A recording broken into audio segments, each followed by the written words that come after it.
so bright and early. We definitely appreciate your attention and interest in this new coronavirus that we are seeing. I'd like to start with just a little bit of background. Like Dick said, we are kind of following this very closely and have been for the past 2 months since it first emerged out of China. Since then, we have seen it sort of spread its way across both Europe and now here within the United States. And currently within Louisiana, we have 19 presumed positive cases.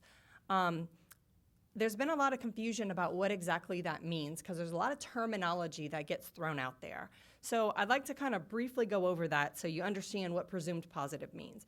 So you may have heard the term PUI, or person under investigation. And that means that a person within the community has some signs and symptoms that could be compatible with the coronavirus. And those signs and symptoms are things like fever, coughing, shortness of breath, respiratory symptoms. So many of the same symptoms that you would see with other viral illnesses or with the flu. So if people have those symptoms and they have some sort of travel history or a known positive contact with someone who has tested positive for coronavirus and they don't have the flu, then we are considering that person a PUI, which means that we're going to test that person for coronavirus and send that off to the lab, okay? So that does not mean that the lab test was positive. That just means it's someone that needs a test. The presumed positive are cases that met all those criteria, that the lab sample went off to the state lab, which is in Baton Rouge, and then subsequently tested positive. That's sort of a preliminary results, because at this point, all of those positives are also then being sent to the CDC for confirmation. So all of our 19 cases within Louisiana are all still presumed positive, and they are not yet confirmed by the CDC, although we are treating those cases as positive cases unless we hear otherwise. So I hope that clears up a little bit of confusion about the terminology. This virus, there are still a lot of questions about it. One of the things that's so different about this situation is that it's new. This virus only emerged 2 months ago. For other viruses that we talk about frequently, for example, the flu virus, we know a lot about. The flu virus has been in our community for hundreds of years, and we've had much time to study it and learn about it and do scientific research and develop vaccines. And so with this virus only being 2 months old, we still have a lot of questions about it. We know that it is transmitted similarly to the flu, and that droplet, when someone coughs or sneezes or touches their hands, or you're in very close contact with somebody, it spreads via those same mechanisms respiratory infections do similarly to the flu. So we do know that, but there are a lot of questions about, will it slow down when it warms up in the summer? Well, we don't know the answer to that question. When is a vaccine going to be developed is another common question. And although we're working very hard to develop a vaccine, chances are it's going to take a year for that vaccine to be developed, to be tested, to make sure it's safe and effective, and then for companies to then produce it. So we're still kind of a long way off from having a vaccine or a drug that's going to treat it. So there are a lot of unknowns about how this situation is going to roll out, and I think that is what has created as much concern about the virus as you are seeing within the community. We do know that most people who get this virus have extremely mild symptoms. Many people just have a little low-grade fever and a cough like they would have with any other respiratory infection. And we also know that 98% of people or so, now granted that's very preliminary, seem to get better. And many of those don't even require medical treatment to get better. They get better on their own. And so we have to remember that and put that into perspective. The flu is a very known threat. Like I said, we have data on it. We've been studying it for years. And so even though it kills thousands of people a year in our community, we feel like it's an enemy we know. So I think that is what has really made us so interested and concerned about the virus, is because it is sort of the unknown. I feel very confident in our hospital systems. I feel very confident in our plans. We've been planning through public health for a pandemic event for at least the last 15 years, probably longer. So I feel like we have solid plans that have been adapted to this particular situation to account for some of those unknowns, and I really have a whole lot of confidence in all of our people here that we are going to respond to the situation appropriately as things evolve and change. I would definitely say that there have been a lot of rumors out in the community about, oh gosh, what if there's a positive case here or a positive case there?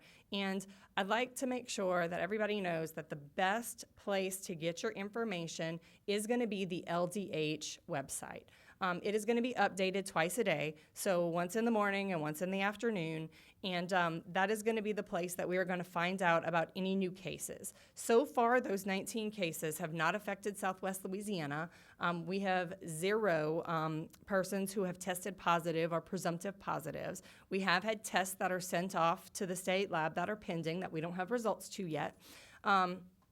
And so, time is going to tell if any of those are going to be positive. But when they are, or if they are, it will come through the LDH website. You're probably going to hear about it there hopefully before social media starts rumors about a potential case. So please get your information from accurate sources, because that has been definitely a challenge throughout this situation.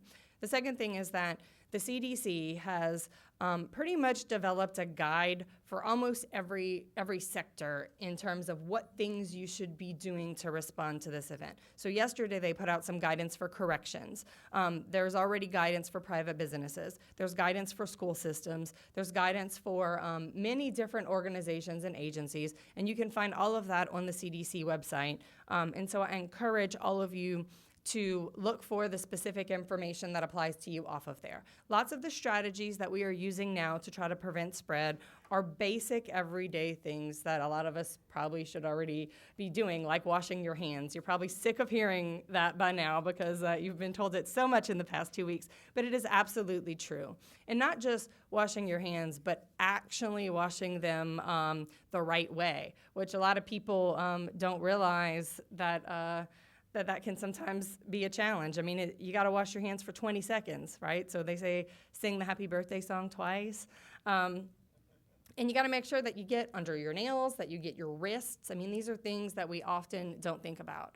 The second thing is that if you have underlying medical conditions, so if you have, say, diabetes or COPD or asthma, or you're undergoing cancer treatment, we know that this virus tends to cause more severe symptoms in those folks that have those underlying health conditions.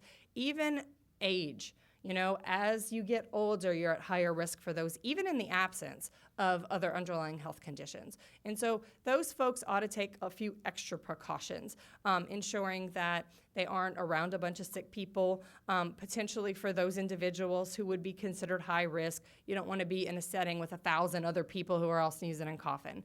And so they should take a little extra caution. Children, young people, tend to do very well if they get this virus. We have not really seen any cases of majorly severe illness in children. So we think that they handle it well. But if they have symptoms, they could potentially spread it to other people in their family. And so we definitely have not seen any major cases of severe illness in them, and they tend to handle it very well. So it's really our older folks that we are the most concerned about having severe complications from this virus. So I think that's most of the information I wanted to go over, and I'll stop there, and we'll kind of finish up, and then I think we'll have some time for questions and answers.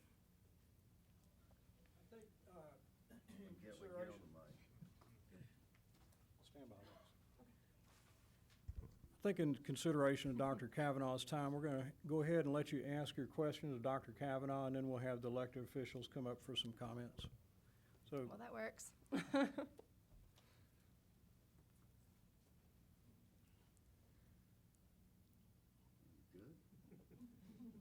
Yeah, sure. What, if anything, would you say to people, whether they're young or old, about whether they should go ahead and move about in So, I mean, I think we have to take into consideration that individual's personal health history, right? And so, people who have those underlying conditions or would be considered high risk because of their age, they can obviously still move about the community freely, but they want to be cautious about where they go. I probably wouldn't recommend that an 80-year-old with 5 chronic health conditions go into a hugely crowded space, you know? So we do have to take that into consideration, just that person's own potential risk. And if people have questions or concerns about how high of a risk am I personally in given my health history, they should talk to their own doctor about that. What about things like just going out to a restaurant or going shopping, that sort of thing? We have no cases right now within Southwest Louisiana, so I do not see any reason to be alarmed about that. But we have to watch the situation.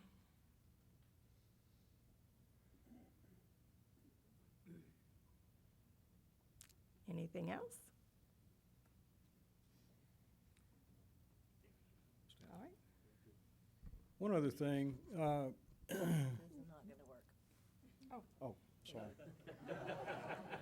Our internet star here. One other thing, OPH is getting a lot of phone calls.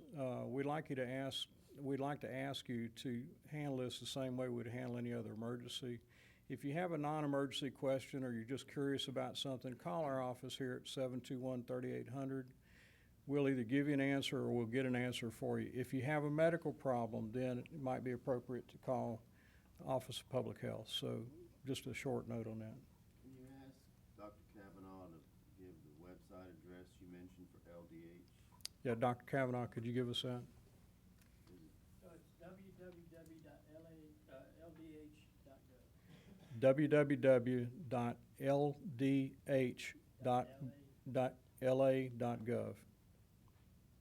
Wait, you added an LA?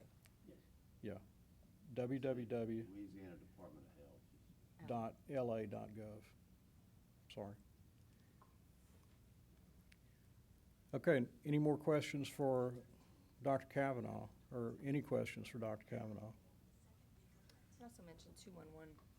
Oh, yeah, I'll call on Denise Durrell to mention 211 service that's being established.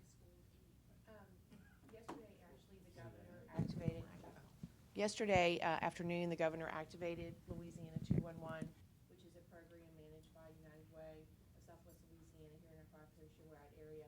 And we are in direct contact 24/7 with the Department of Health and the CDC, and they are encouraging everyone from the general public to now call 211 to get any information related to the coronavirus.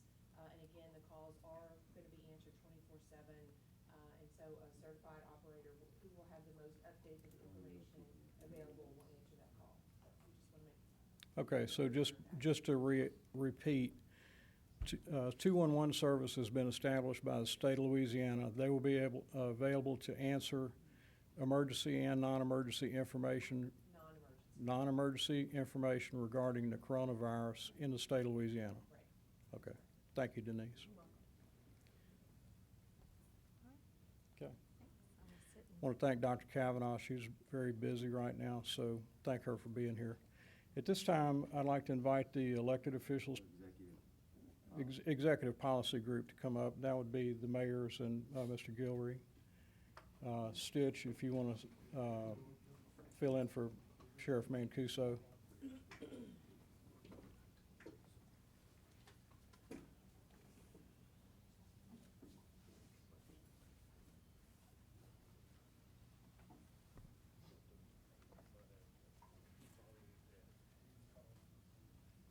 This is our executive policy group that meets anytime we have a severe incident of any sort.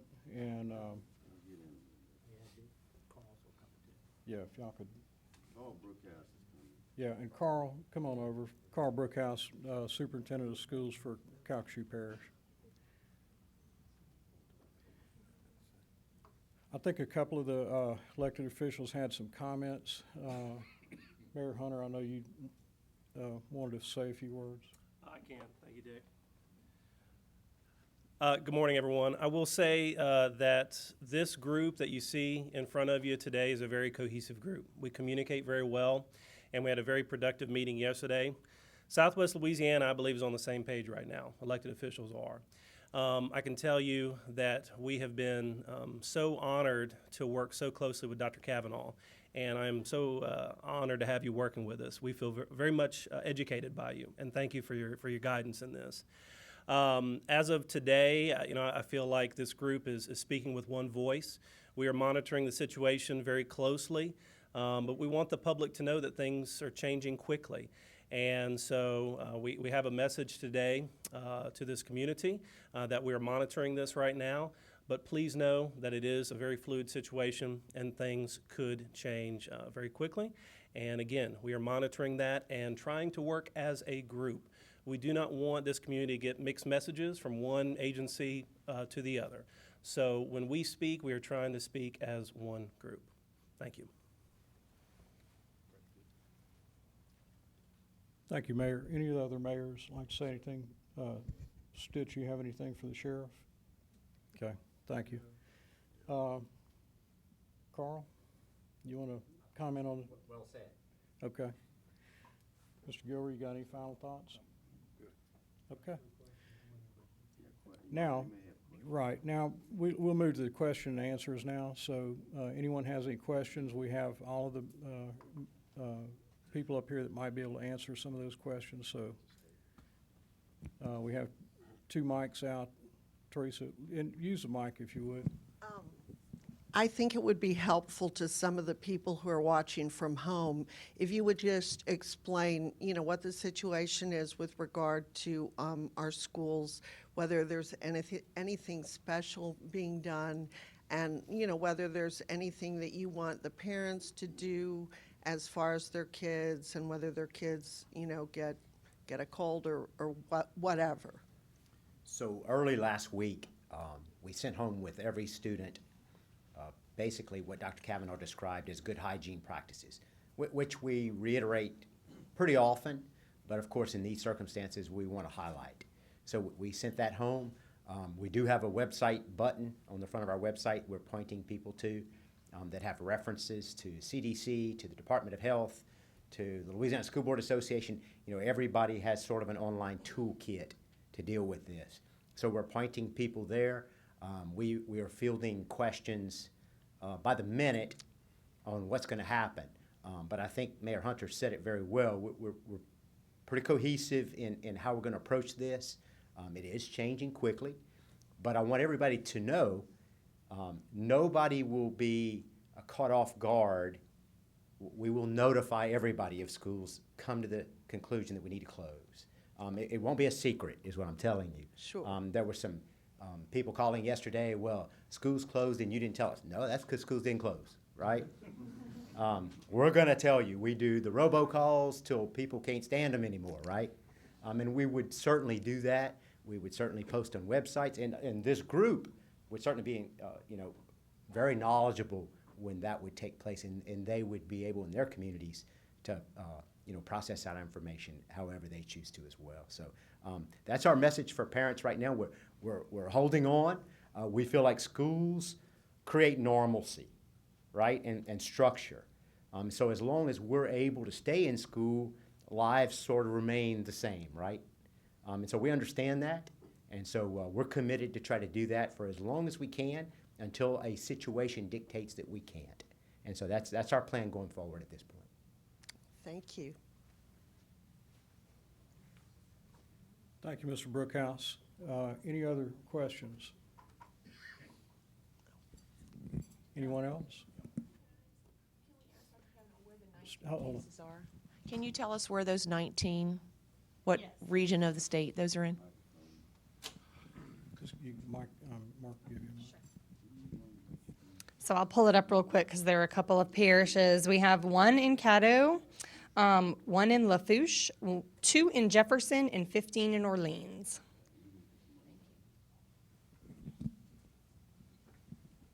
Thank you, Dr. Kavanaugh. Anyone else? You have anything to say about your school system? Okay. Yeah, and Mr. Brookhouse, could you address the issue about communication with the private schools and the school board? I would think it would be the same as we handle in any crisis situation, weather days and so forth. We communicate very quickly. We're constantly talking about those issues when they arise, and we would continue to do the same thing. So we've typically all been on the same page once something happens, and I would see no reason that wouldn't be the case at this point. Thank you, Mr. Brookhouse. Anyone else have questions? Seeing none, Brian, do you have any final comment? Just a reminder about the plans for a briefing. Yeah, No, we're having this briefing today. 8 o'clock today was kind of early, we know, but that was the only time we could squeeze it in. The plan is to have a daily or as needed briefing, probably going to be at 11:30. That way we'll get pretty close to lunch hour, and but that is the time that we think it's going to be right now. So, and we'll be sending out a further notice confirming that time and day that we'll be having that. If something happens significant over the weekend, we will probably have something during the weekend. But if nothing changes, we probably will not have a briefing until Monday. Did you want to say anything about the events that are scheduled for this weekend? Because, some things are being closed, primarily, I guess, in the private sector. Like, for example, is the animal rabies clinic going forward this weekend as usual? Yes, there are no official closings that we know of. There are some private meetings outside our government that have canceled their meetings. But as far as we know, there's no closure of any events this weekend. Can you go ahead and mention that the LHSA state basketball is still going on? Yeah, the basketball Today and tomorrow. the basketball tournament at Burton Coliseum, we've been advised by LSHA that tournament will continue, so those games will be played through tomorrow night, and the tournament will end tomorrow night. Yes, sir. McNeese State University's canceled all their spring events until the 30th of March. Okay. All their sporting events. So there's one government closing that I missed. Hi, I'm Ashley with LifeShare. The blood center here in Lake Charles, we are having a lot of blood drives canceling. So I just really want to remind the community and all of you, if you have an organization that can donate, to please come out to donate to our center on Michael DeBakey Drive. I have some cards in my purse if you would like one. We have cancellations. We could even probably bring a bus out somewhere to get some donations, because the need for blood at our local hospitals is still there. And the fear that people are having right now, they're not wanting to donate. But please remember to come out and donate blood, because we need that blood in our local hospitals, because surgeries are still happening. Accidents are still happening. Thank you. Thank you for that important information. And that's just an example, one example. I mean, life goes on. We have to continue our normal routine as well as we can, taking the health considerations that Dr. Kavanaugh has laid out for us on a personal level and as much as we can on a business level. So does anyone have any other comments or questions? Teresa? Whenever there's a hurricane, oh, I'm sorry, is somebody else? Whenever there's a hurricane, we're always telling people to put together a kit and that sort of thing. As some of you may have heard, toilet paper seems to be in short supply at some of our stores. Not sure exactly why, but I just wondered if at this point you would, advise people to put together any type of, supplies or anything like that as we do during a hurricane. I hope you're not asking me why people are buying toilet paper. Well, I'm interested if you'd like to shed some light on it. Teresa makes a good point. If you have your family emergency kit that we urge you to have year-round here, you'll be okay for a few days. There are runs on water, cleaning supplies, paper products. I even looked online today, and that stuff is unavailable on Amazon, so you don't see that very often. So just be prepared. If you have your family emergency kit and the information for that is on our website, it's on the GOSEP's website, Red Cross, a number of places. It tells you what should be in your kit, and you should keep that. If you live in Southwest Louisiana, here we are in March. We normally don't have any kind of emergencies until the summer. We should keep that kit ready year-round. So, good question. Oh, yeah. There we go. On the 211 that you were saying to call, well, I had went on the website looking for it. It also said to text. Okay, if we text, are you going to respond back to the text? Yes. Okay, Yes. that was another question I And had. the text number is 898-211. Yes, I did that, and they did respond, but I didn't know if you would continue giving us updates on that. You will, we will. Perfect, thank you. Okay, so the question is, does 211 take text? The answer is yes.